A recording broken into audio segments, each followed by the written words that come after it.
Ladies and gentlemen, the stage has been set by Mr. Tiwari.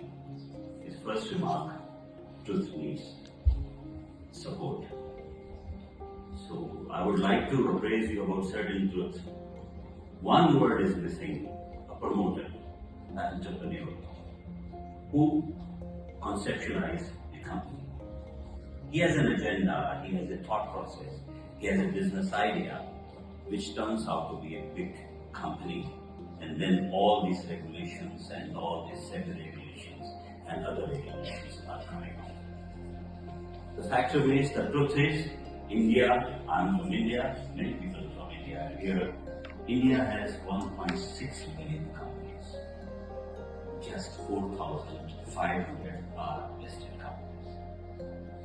Take out of them 50 companies, only those are being traded actively on the stock exchange, whereas take out of other 4,500, 450 companies, you can see. Take away, as someone rightly said, take away the market capitalization of Apple, you will see what is the situation. Take those 4 groups. So all these 1.6 million companies are promoted by someone. They are private limited companies, they have a good business. So ESG should be a state of mind. It should be, you should have a feeling of your responsibility. But before feeling of that particular responsibility for the society, you need to stand on your legs. When you start building the company, you put everything of yours into that company. You borrow money, you take loans, you give collaterals, you give your jewelry, you give your collateral house on mortgage, and then you build the company. Of course, when God gives you success, you should pay back to the society. So different businesses, I think we have not segmented those. If we talk about businesses, let me just, each business has a different challenge. A manufacturing company has a different challenge. That company should have a different ESG agenda. A service provider has a different challenge. He should have a different agenda for the society. Similarly, a trade company has a different challenge. He should have a different agenda. So we cannot just template it. It's very difficult to template it for all the companies, and maybe small, big. It has been said earlier, I will not repeat it again. I have been making a point always that the regulation should be made very broad-based. If I see Indian companies, you see the metrics of Indian companies, buying 10 companies which are institutional promoted companies, all companies are family-owned companies. When I talk about family-owned companies, over 60% shares are with one family or with one group. Barring one family, I should not name Tata, they have some different arrangement which was disclosed earlier this morning. All companies do have their own trust. And when they give back to the society, they prefer to give through that trust. You can see all that giving. They are doing few more. Different companies, different families, they have different ideology. So their board, I will again reiterate, is not more than the Council of Ministers of the Prime Minister. The first requirement of the board to take forward the ideology of the company, which is of course decided by a promoter or a promoter group. Second is, the first requirement from the board, it has to be harmonious. There has to be harmonious deliberation of the board. So, what to do? What is changing? And business has always responded well. Business is also changing. The businessman is also changing, promoters are also changing. New age companies are there. But they have different challenges. I'll give some very small environment. ESG, first word is E. I will just address with one example of environment. Environment. A new company, I should not name, food delivery. All of us have been to Dubai. 10 years ago, Could you find even one motorcycle there, one two-wheeler there? It was difficult. And today, on each red light, on each crossroad, you will find many food delivery motorcycles out there. Is it environment friendly? In India, a technology company claims to be, which is a listed one, they will be ever in a position to justify the 400,000 people workforce is there who are riding motorcycles day and night to deliver 50 rupees Golgappas. It is a responsibility of the society too. We are polluting. Is it really necessary to order a Golgappa at my house? I don't think so. And with 400,000 people, so one way they have given employment to 400,000 people. I'm not assessing them, please don't take, but it's an example. We need to see that these examples are really meant for the companies. These are the guiding lines for us. And out of 9,800 crore business, they are losing around 4,000 crores. No, that's not right.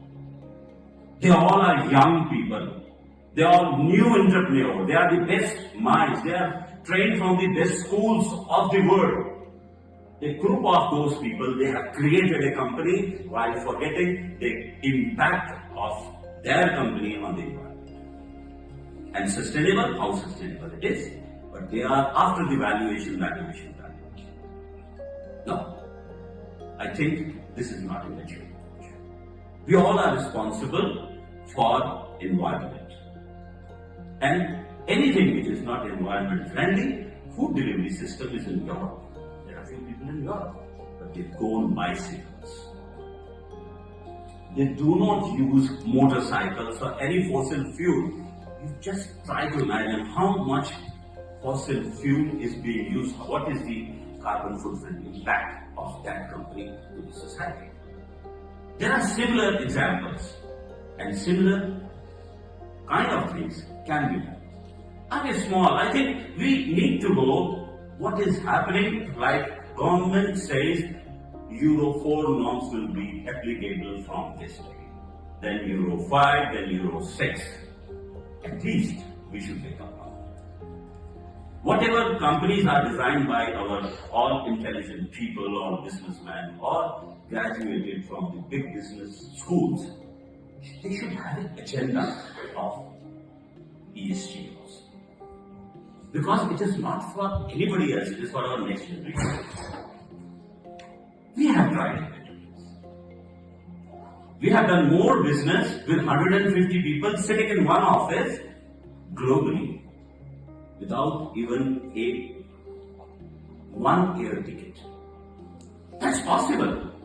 And if you permit, I would like to show that in last 5 years, a small company today having a strength of about 150 people is doing $3 billion business every year. This year will be closing $3 billion, making some profit, maybe very little, and solving a very big problem of international trade. Kindly bear with me for 2 minutes and then I will elaborate what my point is. Could you play the video, please? Trade to a next level. Sell your products seamlessly to the global customers only with Tradologie.com, a state-of-the-art global B2B marketplace for sellers and buyers that is transforming bulk international agro-trade market by facilitating a smooth trade through technology for commodities like edible oil, pulses, rice, wheat, sugar, dry fruits, spices, cereals, and many more. The traditional international trade approach is heavily dependent on regional markets, geographically dispersed trading hubs, middlemen who facilitate the trade. This conventional process is costly and time-consuming because of high broker commissions, insecure payment channels, unverified partners, complex trade norms. Not anymore, as Tradologie.com isn't just a platform, it's a highly advanced tech-based solution which connects 600,000 plus buyers and 70,000 plus sellers from 100 plus countries directly on the platform to negotiate trade without an email or phone call, right from the inquiry to payment. This fantastic B2B platform facilitates the complete trade process it ensures peace of mind to the seller with payment security. Through the letter of credit, the platform offers genuine business opportunity that is free from brokers and acts as a highly transparent platform that connects buyers and sellers through the real-time bidding process. Tradologie.com has a remarkable track record of facilitating trade of $6 billion till now, and it is all set to touch the mark of $3 billion in the fiscal year 2023-2024. In the next 5 years, it aims to reach a massive $50 billion figure. Tradologie.com is also actively expanding into trading of metals like steel, copper, aluminium, and bullion, and also aims to integrate logistics support to simplify exports by connecting users to shipping lines and insurance agents worldwide. So, when it's about global agro trade, it all starts with Tradologie.com, a company made in India, designed for the world. Thank you. It's an example that how a sustainable, a eco-friendly and transparent company with a good governance can be. Governance, this is a subtopic of our session. Governance comes from transparency. If your business is transparent, if you are working in a transparent manner, you will have no wish to show it to anybody, any board member, and you will definitely look forward for their suggestions. If there is some lack of transparency, something you don't want to share with anybody or everybody, then the problem will come. Why the technology has not been introduced so far to make entire information system for the board? Why? I think ESG should come from within. 90% problems of anybody, the answers are your within.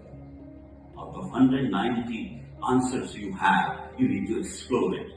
Why can't a manager level can place his comments on a made format to a company's portal which is available to the directors?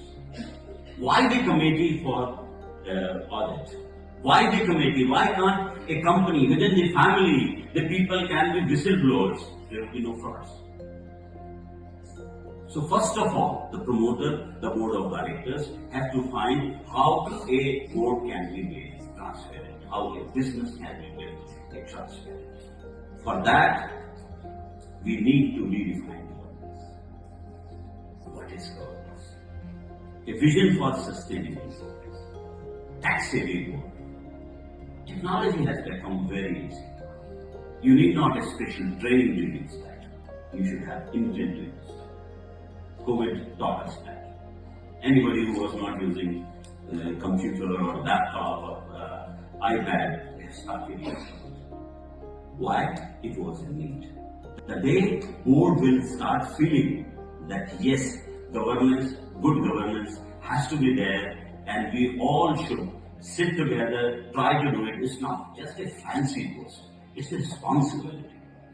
Why the regulations are coming? Because it was merely just a post. They were being paid. Now people are waking up. No, it's a responsibility.